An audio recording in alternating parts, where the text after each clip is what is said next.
ব্যবস্থা নেব এবং ব্যবস্থা নিয়ে যেটা আমি আগেও বললাম যে দোষী সাব্যস্ত করে ট্রায়াল কমপ্লিট করে as early as possible trial প্রথমে চালু করতে হবে, তারপর ট্রায়াল কমপ্লিট করতে হবে। বিজেপি যে সমস্ত তদন্তকারী সংস্থাগুলোকে পরিচালিত করে ট্রায়াল নিয়ে তাদের যা দুর্নাম বদনাম বা সুনাম সেগুলো তো জনসমক্ষে রয়েছে। একাধিক তদন্ত চলছে, কিন্তু 10 বছর আগের তদন্ত এখনো পর্যন্ত ট্রায়াল শুরুই হয়নি। সেই ট্রায়ালগুলো আপনাকে নির্দিষ্ট সময় শুরু করতে হবে। লোয়ার কোর্টে যদি দোষীর কোন রকম বেলের কোনো সম্ভাবনা থাকে তাহলে হাইকোর্টে আপিল করতে হবে, হাইকোর্ট থেকে সুপ্রিম কোর্ট যেতে হবে। সে আইনি লড়াইগুলো ধাপে ধাপে পরিবারকে লড়তে হবে। দলগতভাবে আমরা সাহায্য সহযোগিতা করব। আমরা এই নিয়ে যতদূর যাওয়ার যাব। আমি এটা নিয়ে কোনো রাজনৈতিক মন্তব্য করব না, তবে আমি অনুরোধ করব, পুরুলিয়া জেলায় বিজেপির সাংসদ রয়েছে। আমরা যেভাবে তৎপরতার সাথে রাজ্য পুলিশ প্রশাসন এটা মহারাষ্ট্রের সাথে, মহারাষ্ট্র পুলিশের সাথে, মহারাষ্ট্রের রাজ্য সরকারের সাথে টেক আপ করেছে, মহারাষ্ট্রের সরকার বিজেপির। আমি আশা করব পুরুলিয়ার বিজেপির সাংসদ জ্যোতির্ময় মাহাতো একই তৎপরতার সাথে একইভাবে উদ্যোগ নিয়ে যারা এই অপরাধের সাথে যুক্ত তাদের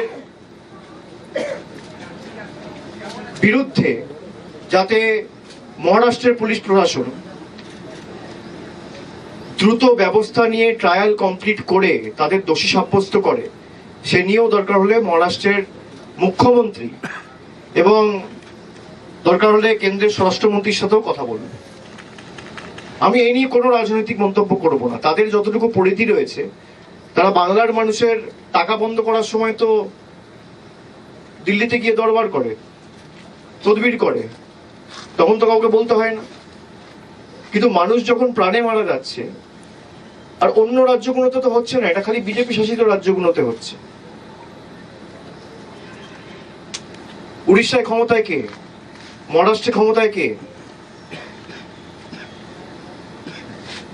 যে ঘটনাগুলো ঘটেছে হরিয়ানায় ক্ষমতায় কে? মধ্যপ্রদেশে ক্ষমতায় কে? রাজস্থানে ক্ষমতায় কে? ছত্তিশগড়ে ক্ষমতায় কে? একটা ক্লিয়ার প্যাটার্ন লক্ষ্য করা যাচ্ছে। আগেও যে ঘটনাগুলো ঘটেছে এর বিরুদ্ধে বা প্রতিবাদ করে একটা চিঠি সেই মুখ্যমন্ত্রীকে দেওয়া বা স্বরাষ্ট্রমন্ত্রীকে লেখা, আপনারা তো একই দল করেন। তো আমি আশা করব দলের ঊর্ধ্বে উঠে উনি এই কাজগুলো করবেন। আমরা আমাদের তরফ থেকে যতটুকু ফলো আপ করা আমরা নিশ্চয়ই করব এবং এই পরিবারকে কথা দিয়েছি 10 দিন পরে দরকার হলে আমাদের 3-4 জন এমএলএর সাথে পরিবারের 2-3 জন নিয়ে আমরা 6-7 জনের একটা ডেলিগেশন মহারাষ্ট্রে পাঠাবো। আজকে 13 তারিখ, 24-25 তারিখের পর যদি কোনো সুরাহা না হয় এবং দোষীরা বা অপরাধীরা যদি ধরা না পড়ে, এবং ধরা পড়ার পরেও যাতে ট্রায়াল যত দ্রুত সম্ভব শুরু হয়, আইনি প্রক্রিয়াও তাদের সাহায্য করার জন্য দরকার হলে আমাদের 2বার 4বার 5বার যা প্রতিনিধি দল এখান থেকে পাঠাতে হবে আমরা পাঠাবো। এবং আমাদের সামর্থ্য অনুযায়ী যতটুকু এখতিয়ার আমাদের রয়েছে আমরা নিশ্চিতভাবে তাদের পাশে দাঁড়াবো। এটা আমাদের কর্তব্য, এটা আমাদের দায়িত্ব, এটা আমাদের দায়বদ্ধতা। একজন তরতাজা যুবককে যেভাবে কুপিয়ে মারা হয়েছে, তার শরীরের বিভিন্ন জায়গায় যে আঘাতের চিহ্ন, যে নৃশংসভাবে তাকে হত্যা করা হয়েছে, এর বিরুদ্ধে আমার মনে হয় জাতি ধর্ম নির্বিশেষে, দলমত নির্বিশেষে সবার প্রতিবাদ করা উচিত। কেন করবেন? আমরা যখনই এই খবরটা পেয়েছি, আমার কাছে যখনই হোয়াটসঅ্যাপে ইনফরমেশনটা এসছে, আমরা সঙ্গে সঙ্গে বড় ভাইয়ের সাথে যোগাযোগ করে তাকে এখানে ফিরিয়ে আনার ব্যবস্থা। ওখানে তো কিছু দিশেহারা অবস্থা। পুলিশ একবার বলছে পোস্টমর্টম করতে হবে, একবার বলছে মর্গে যেতে হবে, একবার বলছে বাড়ি নিয়ে চলো, একবার বলছে কোথায় ছিল দেখাও। ওদের তো পাশে দাঁড়ানোর মতো কোনো অভিভাবক ছিল না। আমরা খবর পেয়ে সঙ্গে সঙ্গে এখানে শান্তিরাম মাহাতো, রাজীব লোচন সরেন সবাই পরিবারের পাশে এসে সেদিনকেই রাত্রির 10টা সাড়ে 10টার সময় এসে দাঁড়িয়েছে। এটা আমাদের কর্তব্য, যে দলই করুক। মনুষ্যত্বের থেকে বড় ধর্ম তো আর কিছু হয় না। সবার উপরে মানুষত্ব, তার উপরে নয়।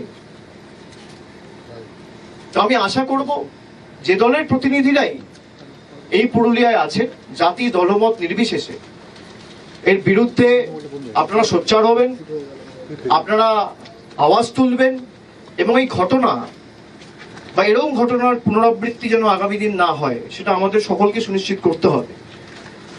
বিশেষ করে গত 6 মাস 8 মাসে যে প্রবণতা আমরা দেখতে পাচ্ছি, যে প্যাটার্ন আমরা লক্ষ্য করছি, সেটা ভয়ঙ্কর। এই মৃত্যু কেন হয়েছে আমি এখনো বলতে পারবো না, তার কারণ আমি আবার বলছি এটা তদন্ত সাপেক্ষ। তদন্তে আমি নিশ্চিত যে কি কারণে হয়েছে উঠে আসবে।